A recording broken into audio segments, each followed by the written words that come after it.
નમસ્તે બાળ મિત્રો, કેમ છો બધા? મજામાં ને? તો ચાલો આજે આપણે ભણીશું ધોરણ 2માં ગુજરાતી, પણ આજે આપણે લીથામાં નહીં કરીએ. અત્યારે જે ઓગસ્ટ મહિનો ચાલુ છે એમાં તમને બધાને ખબર છે કે આપણે ઓગસ્ટમાં જે આપણો રાષ્ટ્રીય તહેવાર છે કે જે આપણે સ્કૂલમાં કેવું સરસ સેલિબ્રેશન કરતા હોઈએ છીએ, તો કયો તહેવાર આવશે? તો કે 15મી ઓગસ્ટ, કે જે આપણો સ્વતંત્ર દિવસ, સ્વાતંત્ર્ય દિન ગણાય છે. 15મી ઓગસ્ટ કે જે દિવસે આપણે આપણા દેશને અંગ્રેજો જે રાજ કરતા હતા એમાંથી આઝાદી મળી હતી, એ દિવસ છે 15મી ઓગસ્ટ. તો આપણે અત્યારે તો બધું ઓનલાઈન છે એટલે એ વસ્તુ કાંઈ સેલિબ્રેશન તો થશે નહીં, પણ આપણે એમના વિશે થોડી હું તમને બધાને માહિતી આપીશ કે 15મી ઓગસ્ટ છે એમનું શું મહત્ત્વ છે અને કઈ રીતે આપણે એમનું સેલિબ્રેશન કરીએ છીએ, આખો દેશ છે એ કઈ રીતના ઉત્સવ મનાવે છે એમ. તો સૌથી પહેલાં બધાએ સાંભળવાનું છે ધ્યાનથી, અત્યારે કોઈએ લખવાનું નથી. વિડીયો પૂરો થઈ જાય પછી જે ગુજરાતીની નોટબુક્સ બનાવેલી છે એમાં વ્યવસ્થિત સારા અક્ષરે આ રીતના મેં પોઈન્ટ આપેલા છે એ મુજબ તમે લખવાનું છે અને પછી પાકું પણ કરવાનું છે. કારણ કે અત્યારે તમે સેકન્ડ સ્ટાન્ડર્ડમાં છો, પછી તમે થર્ડમાં આવશો તો ગમે ત્યારે તમને એમ કહેવામાં આવે કે 15મી ઓગસ્ટ વિશે 4-5 વાક્ય લખો, તો આજે હું તમને 10-12 વાક્ય કરાવીશ જેમાંથી તમને અડધા વાક્ય યાદ રહી જાય એટલે તમે આરામથી લખી શકો. તો સૌથી પહેલો પોઈન્ટ શું છે કે 15મી ઓગસ્ટ એ આપણો રાષ્ટ્રીય તહેવાર છે. શું અહીંયા કીધું છે કે 15મી ઓગસ્ટ જે છે એ આપણો રાષ્ટ્રીય મતલબ કે આપણા આખા દેશ, જે આખો દેશ છે એ આ તહેવાર ઉજવે છે એમ, કે જેને આપણે શું કહીએ કે રાષ્ટ્રીય તહેવાર એમ. જે 15મી ઓગસ્ટ છે એ દિવસને આખો દેશ છે એ ઉજવતો હોય છે એમ. એટલે કે 15મી ઓગસ્ટ એ આપણો રાષ્ટ્રીય તહેવાર છે. હવે ત્યાર પછી કે ઈસવીસન 1947 એટલે કે 1947 પહેલાં આપણા દેશમાં અંગ્રેજોનું શાસન હતું. હવે હું તમને કહું કે 1947 પહેલાં આપણા દેશમાં અંગ્રેજોનું શાસન હતું. આપણા દેશ ઉપર કોણ રાજ કરતું હતું? તો કે અંગ્રેજો, કે જે બીજા દેશમાંથી આવેલા હતા એ આપણા દેશ ઉપર રાજ કરતા હતા. મતલબ કે એ જેમ કહે એમ આપણે કરવાનું. આખા દેશ છે એમણે એ જે રીતના નિયમો રાખે, કે જે રીતના કાયદાનું પાલન કરવાનું, એવું બધું હોય કે જે અંગ્રેજો કહે એમ જ આપણે કરવાનું. દેશ આપણો છતાંય એ આપણા ઉપર રાજ કરતા હતા. એટલે ઈસવીસન 1947 પહેલાં આપણા દેશમાં અંગ્રેજોનું શાસન હતું. ત્યાર પછી જોઈએ કે આપણો દેશ પરતંત્ર હતો. હવે પરતંત્ર એટલે શું? તો કે બીજા ઉપર આધાર રાખે, બીજા ઉપર જે આધાર રાખે એવું આપણો દેશ છે એ પરતંત્ર હતો. મતલબ કે આપણે જે સ્વતંત્રતાથી આપણે કાંઈ ના કરી શકીએ કે ચલો આ નિયમ છે એ આપણે દૂર કરી દઈએ અને અહીંયા જવા માટે કાંઈ પૈસા ભરવા કે વેરા વસૂલ કરવા એવું કાંઈ આપણે નથી રાખવું, એવું આપણે કોઈ પણ ડિસિઝન ના લઈ શકીએ. જે અંગ્રેજો છે એ જેમ કહે એમ આપણે કરવાનું. એટલે આપણો દેશ છે એ પરતંત્ર હતો. તેથી આપણે અનેક યાતનાઓ ભોગવવી પડતી. શું કીધું છે કે એના હિસાબે આપણે અનેક યાતનાઓ એટલે કે દુઃખ, એના હિસાબે આપણે કેટલું બધું દુઃખ છે એ ભોગવવું પડતું એમ. કારણ કે આપણે કોઈના ગુલામ થઈને રહેવું એટલે તો એ બહુ મુશ્કેલીની વાત છે એમ. કે એ લોકો ખોટી રીતના હેરાન કરતા કે અનાજ પૂરતું ખાવા ન આપે, પછી ખેડૂતોએ અનાજ ઉગાવ્યું હોય તો એમને અડધું છે કે એનાથી પણ વધારે એમને આપી દેવાનું. પછી ગરીબ માણસો હોય કે એમની પાસે ખૂબ જ કામ કરાવતા, એમ ઢોરની જેમ કામ કરાવતા અને પછી કોઈ પણ એમની સામે બોલે કે કોઈ પણ એમના નિયમની વિરુદ્ધ જાય તો એમને ડાયરેક્ટ એ ફાંસીની સજા આપી દે કે મારી નાખે કે એવા બધા જુલમ કરતા એમ. એટલે અહીંયા શું કીધું છે કે આપણો દેશ પરતંત્ર હતો, તેથી આપણે અનેક યાતનાઓ ભોગવવી પડી, જેથી કરીને ખૂબ જ દુઃખ ભોગવવું પડ્યું એમ. પછી છે કે આપણા દેશના લોકોએ આઝાદી મેળવવા ગાંધીજીની આગેવાની હેઠળ અનેક આંદોલન કર્યા. હવે અહીંયા શું કહેવામાં આવ્યું છે કે આપણા દેશના લોકોએ આઝાદી મેળવવા માટે એટલે કે જે અંગ્રેજો આપણને ગુલામ બનાવીને રાખતા હતા, આપણી ઉપર રાજ કરતા હતા, એમાંથી છૂટવા માટે આઝાદી મેળવવા ગાંધીજીની આગેવાની હેઠળ. એટલે ત્યારે ગાંધીજી છે એ જે મહાન નેતા હતા ગાંધીજી, તમે બધા ગાંધીજીને ઓળખતા જ હશો, કે એમની સલાહ મુજબ એમની સલાહની નીચે અનેક આંદોલન કર્યા. હવે આંદોલન એટલે શું કે દાખલા તરીકે કોઈ જે અત્યારે સરકાર છે એ કોઈ પણ એક નિયમ બહાર પાડે કે દાખલા તરીકે ફરજિયાત બધાએ હેલ્મેટ પહેરવાના, સ્કૂટર ચલાવતી વખતે ફરજિયાત બધાએ હેલ્મેટ પહેરવાના. પણ હવે જે પબ્લિક છે, જે અત્યારે માણસો હોય, એમને એ નિયમ ના ગમતો હોય અને પછી એ શું કરે કે રોડ ઉપર આવી જાય, પછી નારા લગાવે, વચ્ચોવચ રોડ ઉપર બેસી જાય, એટલે કે આમ ચક્કાજામ ટ્રાફિક કરી દે, અને કોઈ તો વળી આમ ખાવા પીવાનું છોડીને બેસી જાય, એવું બધું કરે, અને આપણે શું કહીએ કે આંદોલન. એટલે ત્યારે ગાંધીજીની સલાહની નીચે માણસો છે એ લોકોએ આંદોલન, ઘણા બધા તો આંદોલન કર્યા એમ. અને એમાં અનેક દેશભક્તોએ બલિદાન આપ્યા.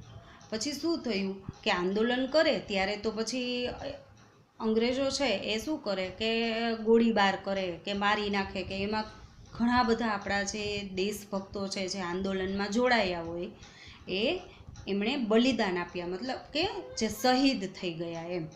એટલે એમાં અનેક દેશભક્તોએ બલિદાન આપ્યા, એટલે કે શહીદ થઈ ગયા એમ. હવે ત્યાર પછી કે આખરે એટલે કે છેલ્લે 15 ઓગસ્ટ 1947 દિવસે આપણો દેશ આઝાદ થયો. કેટલી બધી મહેનત કરી, કેટલા આંદોલન કર્યા, કેટલા દેશભક્તો શહીદ થઈ ગયા, ત્યાર પછી છેલ્લે 15મી ઓગસ્ટ અને 1947 દિવસે આપણો દેશ આઝાદ થયો. શું થયું કે 15મી ઓગસ્ટ 1947 દિવસે આપણો દેશ આઝાદ થયો. દેશના લોકોએ આઝાદીનો આનંદ મનાવ્યો. દેશના લોકોએ આઝાદી આપણને મળી એટલે એક ઉત્સવ મનાવ્યો એમ, કે જે આપણે તહેવાર આવે કે આપણા ઘરે પ્રસંગ હોય અને આપણે કેવા આમ આનંદથી એ સેલિબ્રેશન કરીએ, એવી રીતના દેશના લોકોએ જ્યારે આઝાદી મળી ત્યારે ખૂબ જ આનંદથી એ દિવસને મનાવ્યો. ત્યારથી દર વર્ષે આ દિવસ ખૂબ ધામધૂમથી ઉજવાય છે. ત્યારથી એટલે કે 1947 15મી ઓગસ્ટ 1947થી જ્યારે આપણને આઝાદી મળી ત્યારથી આજ દિવસ સુધી આ દિવસ છે એ ખૂબ ધામધૂમથી ઉજવાય છે. તમને બધાને ખબર છે કે આપણે પણ આપણા સ્કૂલમાં સેલિબ્રેશન કરીએ છીએ. 15મી ઓગસ્ટ હોય, 26 જાન્યુઆરી હોય ત્યારે આપણે ધ્વજવંદનનો કાર્યક્રમ હોય છે, પછી નાટકો હોય કે સાંસ્કૃતિક કાર્યક્રમ હોય કે એવું આપણે પણ કરીએ છીએ અને આ દિવસને ધામધૂમથી ઉજવીએ છીએ. ત્યાર પછી છે કે આ દિવસે સવારે શાળાઓમાં ધ્વજવંદનનો કાર્યક્રમ રાખવામાં આવે છે. મેં તમને હમણાં કીધું એમ કે આપણે પણ શાળામાં કેવો સરસ કાર્યક્રમ રાખીએ છીએ કે આ દિવસે સવારે શાળાઓમાં ધ્વજવંદનનો કાર્યક્રમ રાખવામાં આવે છે. તમને બધાને ખબર જ છે કે આ દિવસે આપણે સરસ મજાના ફૂલ યુનિફોર્મમાં અને પછી જ્યાં આપણો ધ્વજવંદનનો કાર્યક્રમ હોય ત્યાં બધાએ ભેગું થવાનું હોય છે. પછી રાષ્ટ્રગાનની સાથે જે આપણું જનગણ મન છે એમની સાથે ધ્વજવંદન ફરકાવવામાં આવે છે. પછી આ દિવસ વિશે માહિતી આપવામાં આવે છે કે થોડું પ્રવચન આપવામાં આવે છે. પછી કોઈ છોકરાઓ છે એ નાનું એવું દેશને લગતું નાટક ભજવતા હોય છે, અથવા તો દેશભક્તિ ગીત ગાતા હોય છે, અથવા તો આપણા જે શહીદ થઈ ગયા છે, મહાન જે શહીદ થઈ ગયા છે દેશભક્તો, એમના વિશે કંઈક બોલવામાં આવે છે. એવું આપણે કાર્યક્રમમાં કરતા હોઈએ છીએ. પછી છે કે રાષ્ટ્રગીત ગવાય છે, સાંસ્કૃતિક કાર્યક્રમો થાય છે. મેં તમને કીધું એમ કે મેં તમને હમણાં કીધું ને કે આપણે જ્યારે ધ્વજવંદન થાય ત્યારે આપણે રાષ્ટ્રગીત ગાઈએ છીએ. પછી સાંસ્કૃતિક કાર્યક્રમો થાય છે. સાંસ્કૃતિક એટલે કે મનોરંજન મળે એવો કાર્યક્રમ, કે દેશ ને લગતો, એમ દેશભક્તિને લગતો કાર્યક્રમ હોય. એમાં કાંઈ આપણે પિક્ચરના ડાન્સ કે એવું ના કરતા હોય, પણ જે આપણી સંસ્કૃતિ છે, આપણો જે દેશભક્તિ ગીત હોય, કે કોઈ શહીદ થઈ ગયા હોય એમના વિશેનું, દાખલા તરીકે ગાંધીજી, કોઈ ગાંધીજી બન્યા હોય, કોઈ સરદાર વલ્લભભાઈ પટેલ બન્યા હોય, કોઈ છે ભગતસિંહ બન્યા હોય, અને પછી એવું નાટક કરતા હોય કે એ છે એ કેવી રીતે એમણે આઝાદી મેળવવા માટે કેટલી મહેનત કરી, એવું આપણને નાટક દ્વારા સમજાવવામાં આવતું હોય છે. એટલે રાષ્ટ્રગીત ગવાય છે, સાંસ્કૃતિક કાર્યક્રમો થાય છે. પછી છે કે ઘણી સરકારી અને સાર્વજનિક સંસ્થાઓ પણ ધ્વજવંદનનો કાર્યક્રમ યોજે છે. અહીંયા શું કીધું છે કે ઘણી સરકારી અને સાર્વજનિક સંસ્થાઓ. સરકારી એટલે કે જ્યાં આપણે જે સરકારી કામ થતા હોય એવી કચેરી હોય, અને સાર્વજનિક સંસ્થા એટલે કે જે સાર્વજનિક સંસ્થાઓ હોય, કે કોઈ ગૌશાળાનો ફાળો ભેગો કરતા હોય એવી સંસ્થા હોય, કોઈ અનાથ આશ્રમ હોય, કે કોઈ બાળ આશ્રમ હોય, કે એવી જે સંસ્થાઓ હોય એ પણ આ દિવસે ધ્વજવંદનનો કાર્યક્રમ યોજે છે. એવું નથી કે ખાલી શાળાઓમાં જ આ કાર્યક્રમ યોજાય છે. સરકારી કચેરી હોય અને જે આવી સાર્વજનિક સંસ્થાઓ હોય એ પણ ધ્વજવંદનનો કાર્યક્રમ યોજે છે. પછી છે કે દિલ્હીમાં આપણા વડાપ્રધાન લાલ કિલ્લા પર રાષ્ટ્રધ્વજ ફરકાવે છે. શું કીધું છે કે દિલ્હી છે આપણા દેશની રાજધાની કઈ છે, તો કે દિલ્હી. અને દિલ્હીમાં જે લાલ કિલ્લો છે એમના ઉપર જે આપણા દેશના હાલના જે વડાપ્રધાન હોય એ શું કરે, તો કે રાષ્ટ્રધ્વજ ફરકાવે છે.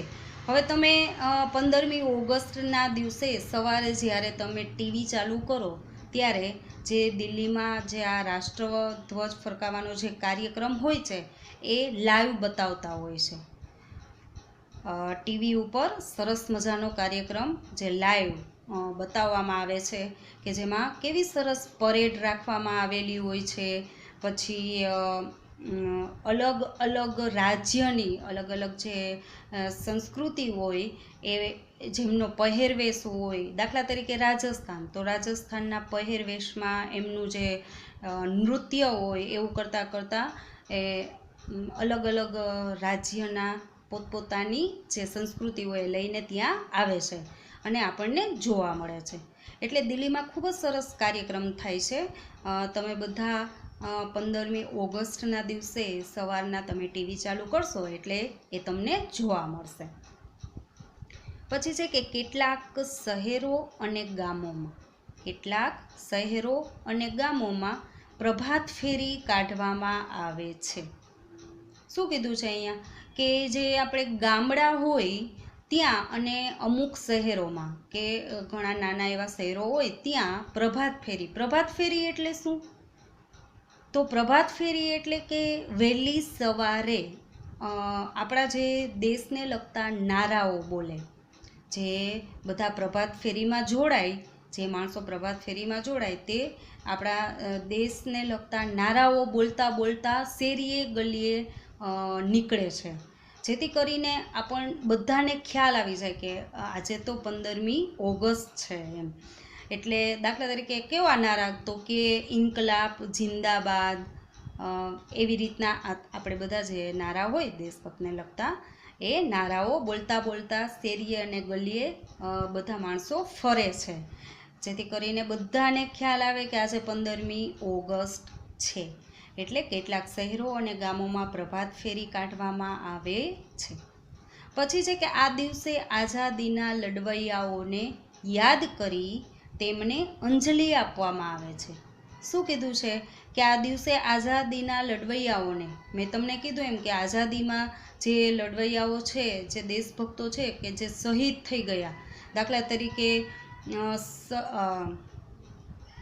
સરદાર વલ્લભભાઈ પટેલ છે, ગાંધીજી છે, પછી સુખદેવ, ભગતસિંહ અને રાજ્યગુરુ, કે જેમણે ત્રણેયને એક જ દિવસે ફાંસીએ ચડાવવામાં આવેલા હતા. ભગતસિંહ, રાજ્યગુરુ અને સુખદેવ, કે જે બધા દેશ માટે, જે આઝાદ દેશ માટે, દેશની આઝાદી માટે જે લોકો શહીદ થઈ ગયા, તે બધાને આપણે આ દિવસે યાદ કરી અમને અંજલિ એટલે કે શ્રદ્ધાંજલિ આપવામાં આવે છે. રાષ્ટ્રીય ભાવના જગાડતા ગીતો, નાટકો અને સંવાદો રજૂ કરવામાં આવે છે. શું કીધું છે કે રાષ્ટ્રીય ભાવના જગાડતા ગીતો, ગીતો એટલે કે દેશભક્તિ ગીતો, એ મેરે વતન કે લોગો, એવા જે ગીતો હોય કે જે આપણા હૃદયમાં રાષ્ટ્રીય ભાવના જગાડે.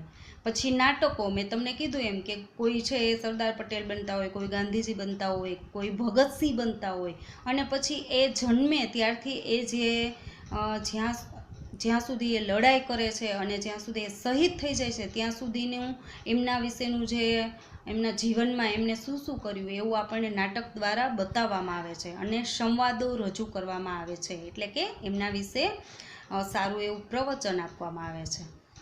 તો આવું બધું જે 15મી ઓગસ્ટ છે એ દિવસે ઘણું બધું કાર્યક્રમમાં કરવામાં આવતું હોય છે. તો અહીંયા આપણે જેટલા મેં પોઈન્ટ તમને લખાવ્યા છે એમાંથી તમારે 6-7 પોઈન્ટ તો યાદ રાખવાના જ છે, કે જે સહેલા હોય એ પણ તમે, દાખલા તરીકે આ છેલ્લું તમે છોડી દો, અને કે દિલ્હીમાં આપણા વડાપ્રધાન લાલ કિલ્લા ઉપર રાષ્ટ્રધ્વજ ફરકાવે છે, આવું તો તમને યાદ રહી જ જાય કે આ દિવસે સવારે શાળામાં ધ્વજવંદનનો કાર્યક્રમ રાખવામાં આવે છે. એટલે આવા તમે 6-7 વાક્ય છે એ તમે યાદ રાખવાના, જેથી કરીને ગમે ત્યારે કોઈ આપણને પૂછે કે 15મી ઓગસ્ટ વિશે તે દિવસે શું હોય બોલો, તો તમે આસાનીથી બોલી શકો. તો હવે બધાએ ગુજરાતીની જે નોટબુક્સ બનાવેલી છે એમાં વ્યવસ્થિત સારા અક્ષરે બધાએ 15મી ઓગસ્ટ વિશે લખવાનું છે. બસ આજના લેક્ચરમાં આપણે આટલું કરીશું. ફરી મળીશું નેક્સ્ટ લેક્ચરમાં. Thank you.